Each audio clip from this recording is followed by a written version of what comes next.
New tonight, reaction is coming in after the Trump administration says it plans to end what is called temporary protected status for Somalis and order them to leave the country in just over 2 months. Alma McCarty talked with some Somali Americans tonight in the Portland metro. So Alma, what are you hearing? Yeah, David, the last time that I checked in with them was about a month ago, prior to the influx of federal agents into the Twin Cities, which have a substantial Somali community. At that time, there was already anxiety and already fear. And since then, those feelings here have only intensified. President Trump's words disparaging the Somali community in December, then the arrest and detention of dozens of refugees in Minneapolis a month later. So it's no longer just a threat. Now it's an actual ongoing situation or tragedy, if you will. And the impact, Ismail Warsami tells us, is widespread, especially online.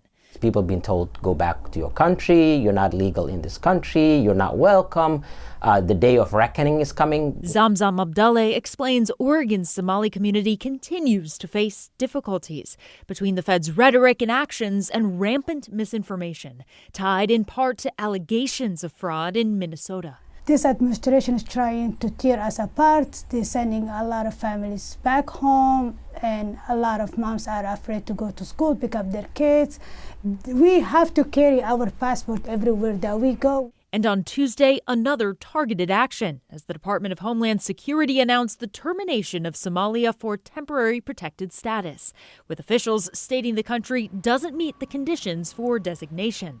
According to census data, there are nearly 100,000 Somali immigrants in the U.S., and more than 80% are naturalized U.S. citizens. Everything in immigration is being weaponized by this administration.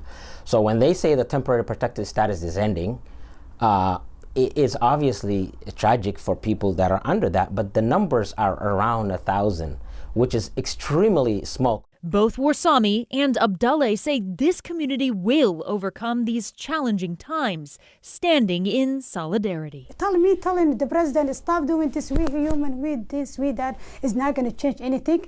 What we're doing is, if the president wants to fight with the power, we are fighting with our rights, and we're not stopping, and we're helping our community. And Portland police say that they are in regular communication with Somali community organizations and leaders, and so far haven't heard of any threats. They do encourage anyone with concerns to reach out. David? Thanks, Alma. Appreciate the follow-up. Alma McCarty in the newsroom there.